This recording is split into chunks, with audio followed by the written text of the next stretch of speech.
कितना आगमोक्त पद्धति से उत्तर दिया है, समाधान दिया है। तो इसलिए हे किसको बोलते हैं? जो ग्रहण करने योग्य होते हुए भी उसको ग्रहण इसलिए नहीं करना क्योंकि वह संसार के लिए कारण है, इसलिए हे भूत पदार्थों का ग्रहण करना नहीं चाहिए। तो जहर जो है वह छोड़ने योग्य, क्या वह ग्रहण करने योग्य नहीं, तो उसका क्या त्याग करते हो? तो उसका त्याग करके बहुत बड़ी उपलब्धि कर दी क्या तुमने? आजीवन घर छोड़ो तो फिर भी हम मान लें, हैं? बहुत कठिन होता है, हैं? कबहू न निज घर आयो, ये भजन तो पढ़ते रहते हैं, लेकिन ये जो घर में बैठे वह घर छूट नहीं रहा है, हैं?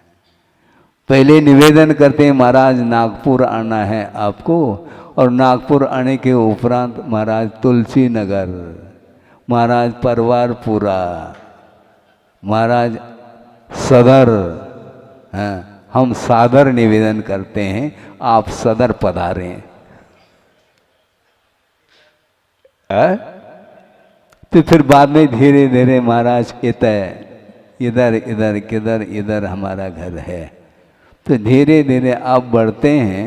ये सारे सारे इन क्षेत्रों से, इन द्रव्यों से श्रवण को कोई भी प्रयोजन नहीं, इतना ही प्रयोजन है यहाँ पर आने का। यहाँ पर जो भी मुमुक्षु भव्य जीव हैं उनका कल्याण हो, उनके लिए आगम का ज्ञान प्राप्त हो, सच्चे देवगुरु शास्त्र का स्वरूप है, सच्चे देवगुरु शास्त्र का स्वरूप ज्ञात हो, और धीरे धीरे पंचेंद्र के विषयों से ऊपर उठने का भाव जागृत हो। इस उद्देश्य को लेकर के हम नागपुर आए, ध्यान रखना। बिल्कुल।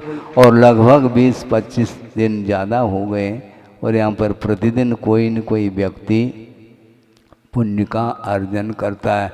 इसका अर्थ और दूसरे नहीं कर रहे हैं कि हमारा विवक्षा है, आप समझने की चेष्टा करो।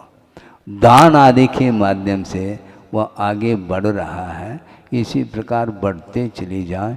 शक्ति के अनुरूप दान त्याग इत्यादि करना चाहिए, ये मेन उद्देश्य है।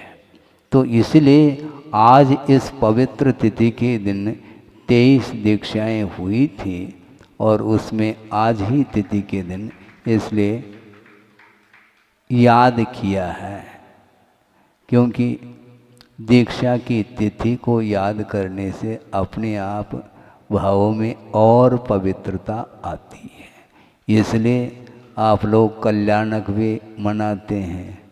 जन्म कल्याणक अलग है, दीक्षा कल्याणक, केवल ज्ञान कल्याणक। उस तिथि को याद करने से अपने आप धर्म के निकट पहुंचने का अवसर प्राप्त होता है। इसलिए इष्ट सिद्धि में अनिष्ट से बचना, ये दुष्टता नहीं, ये बहुत कैसे शब्दों के प्रयोग किए। जब इस हाइकू को पढ़ा हमने सोचा कि कमाल हो गया। इष्ट कौन सी सिद्धि है, उपादे क्या है, हे क्या है और गे क्या है, इसको समझना। तो आज इस प्रसंग में गे, हे और उपादे, इन तीनों का परिज्ञान हो रहा है। जानने योग्य जितने भी पदार्थ हैं वे सामान्य रूप से गे माने जाते हैं, और उनमें कुछ ऐसे गेयभूत पदार्थ हैं जो संसार के लिए कारण होने के कारण उनको हे की संज्ञा दी है। उनके प्रति हमारा कोई न राग है न द्वेष है, किंतु क्या है महाराज आपकी दृष्टि में वो हे है, आवश्यक मेरे लिए नहीं है, वो अनावश्यक है। हमारी ओर क्यों नहीं देखते?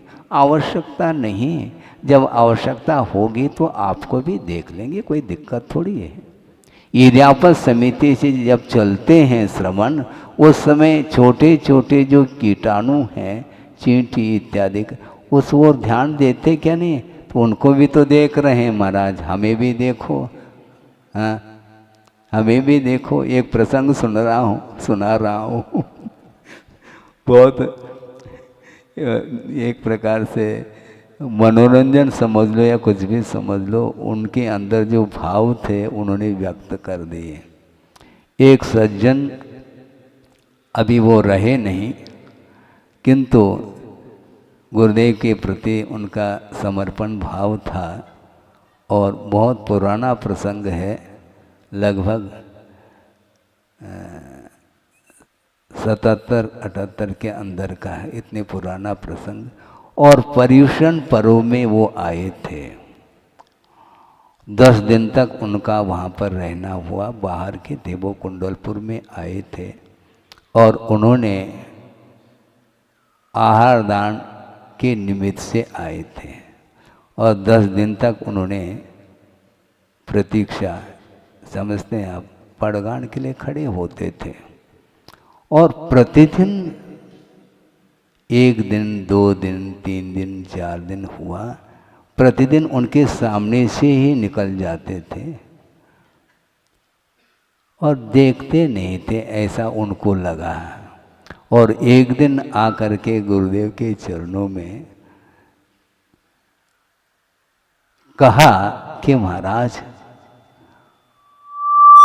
आप इर्यापत समिति से चलते हैं और छोटे छोटे जो जीव जंतु आपके दृष्टिगत होते हैं, लेकिन हम संगी पंचेंद्रिय, हमें आप क्यों नहीं देखते? बात समझ में आ गई। पड़गान के लिए खड़े थे और निकल गए वो, तो उनको विकल्प हो रहा था, 4-5 दिन लगातार निकल गए, आधा पर्व तो निकल गया, अब कहना आवश्यक ऐसा समझ करके उन्होंने अपने भाव को रख ही दिया और दूसरे दिन फिर वहीं से निकले, देखते हुए निकल गए, क्योंकि अभी तक बिना देखे गए थे। ठीक है भैया, थोड़ी बहुत देख तो ले, और फिर 2-4 दिन के अंदर आहार भी हो गया। अर्थ ये है कि प्रत्येक व्यक्ति किसी न किसी निमित्त को लेकर के अपने भाव तो रखता ही है। जय जिनेंद्र, अगर आपको मेरी वीडियो अच्छी लगती है तो प्लीज़ मेरे चैनल को सब्सक्राइब करिए, लाइक करिए, शेयर करिए। इसी तरह से अपना प्यार मुझे देते रहिए।